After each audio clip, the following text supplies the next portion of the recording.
Every phone in your pocket, every GPU training the next AI model, every chip in every Tesla, they all have one thing in common. They were made by a single company in Taiwan. TSMC, the Taiwan Semiconductor Manufacturing Company, makes over 90% of the world's most advanced chips. And right now, every major nation and corporation on Earth is scrambling to change that. This is the story of who's trying to break TSMC's grip and why they're all failing.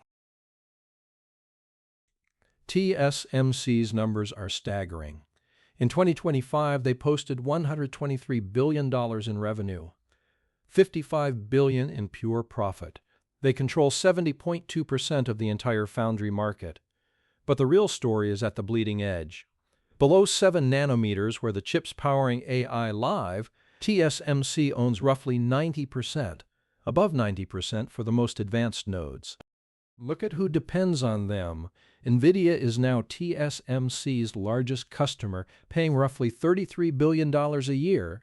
They overtook Apple in 2025. Apple dropped to second at $27 billion. Then there's MediaTek, Qualcomm, AMD, Broadcom, even Intel, a company that used to make all its own chips, now sends about $7 billion a year to TSMC. Every name in tech writes a check to Taiwan, and that's the problem. And here's why they can't leave. It's the yields. When TSMC makes 3-nanometer chips, over 90% come off the line working. Samsung's 3-nanometer yield? Roughly 50%. For every 100 chips Samsung makes, they throw away 50. SMIC in China? The yield drops below 50%. This gap is TSMC's real moat. Not patents, not equipment, execution. But there's a problem no amount of engineering can fix: geography. Taiwan sits 100 miles off the coast of China. It produces 62% of the world's most advanced logic semiconductors. War game simulations suggest a Chinese invasion would cost $10.6 trillion in the first year alone. That's roughly 10% of global GDP, more than the 2008 financial crisis and COVID combined. The United States' answer was the CHIPS Act, $30.9 billion in direct funding plus $5.5 billion in loans, spread across 19 companies and 40 projects. The goal? Bring chip manufacturing back to American soil. But 3 years in, companies have completed just 24 of 161 milestones. Money alone doesn't build fabs. Intel was supposed to be America's champion, the only Western company with the technology to challenge TSMC. But Intel Foundry lost $10.3 billion in 2025 on just $17.8 billion in revenue. The year before, $13 billion in losses. Their 18A process node is in risk production, with confirmed customers from Microsoft, Amazon, and the Department of Defense. But most relationships remain exploratory, not binding. Break-even isn't expected until the end of 2027. To put Intel's losses in perspective, they spent $7.86 billion from the CHIPS Act. They lost $10.3 billion in a single year, and they need to convince the world's biggest chip designers to trust a foundry that has never served external customers at scale. That's the real challenge. Samsung's foundry has been hemorrhaging customers. Google moved Tensor G5 to TSMC. Qualcomm and AMD are leaning TSMC. The reason is simple: yields. After 3 years of production, Samsung's 3-nanometer yields are stuck at roughly 50%. Their 2-nanometer process improved from 30 to 50%, targeting 60 to 70 by year-end. The CHIPS Act gave Samsung $4.75 billion, already cut 26% from the original award. But Samsung just pulled off something unexpected. In July 2025, they signed a $16.5 billion deal with Tesla. Samsung will manufacture Tesla's AI6 chips on their 2-nanometer process at the Taylor, Texas plant. Volume production is expected in the second half of 2027, with the contract running through 2033. It's Samsung Foundry's biggest win in years, and it came from the one company bold enough to bet on them. Tesla's chip history is chaotic.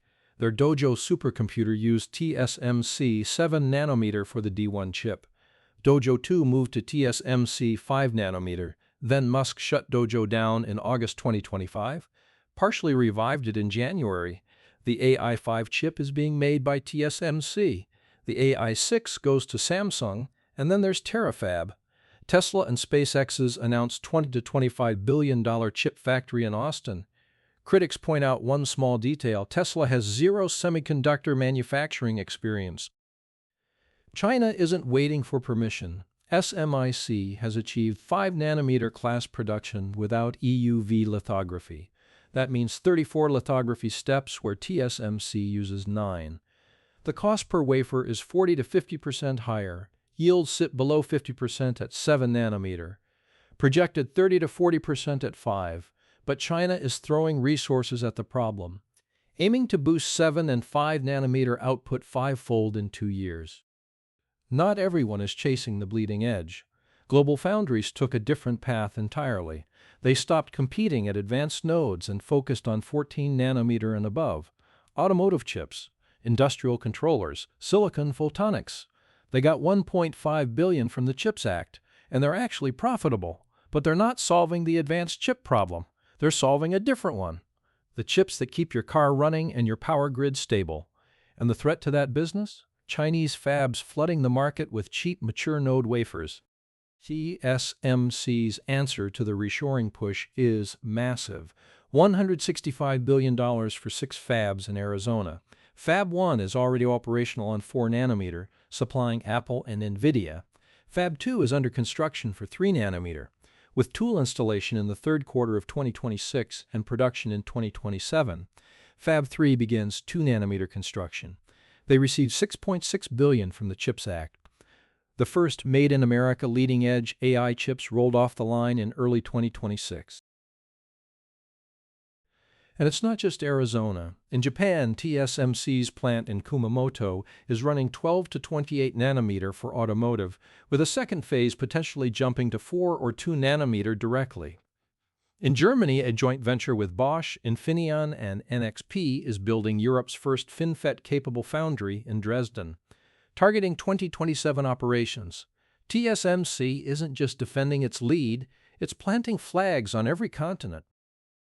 The 2-nanometer race tells you everything about the state of competition. TSMC started volume production in late 2025. They're already ramping to 100,000 wafers a month.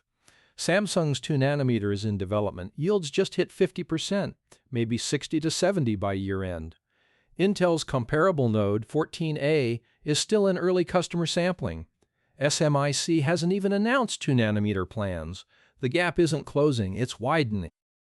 And TSMC isn't stopping at 2 nanometer.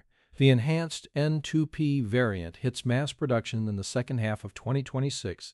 The A16 node follows right behind, and they've already broken ground on a 1.4 nanometer fab in central Taiwan. Cost?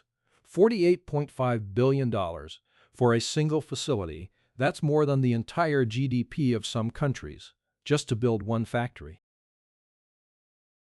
What's driving all of this? AI. High-performance computing now accounts for 60% of TSMC's revenue, overtaking smartphones. Global fab equipment spending is projected at $400 billion over the next 3 years. The foundry market is expected to hit $219 billion in 2026. Every company, every government wants more chips, and they want them now. So can anyone break TSMC's dominance? Intel is bleeding $10 billion a year. Samsung's yields are half of TSMC's. China is brute-forcing 5 nanometer without the right tools. Tesla announced a fab with zero semiconductor experience. The answer right now is no. TSMC is spending $56 billion this year alone on new capacity. They're building on every continent. They're 2 generations ahead of everyone else. The question isn't whether TSMC can be replaced, it's whether the world can afford to let one company on one island 100 miles from China control the most important technology of the 21st century. That's the real chip race. And right now, only one company is winning it. If you found this valuable, subscribe for more deep dives into the technology shaping our future.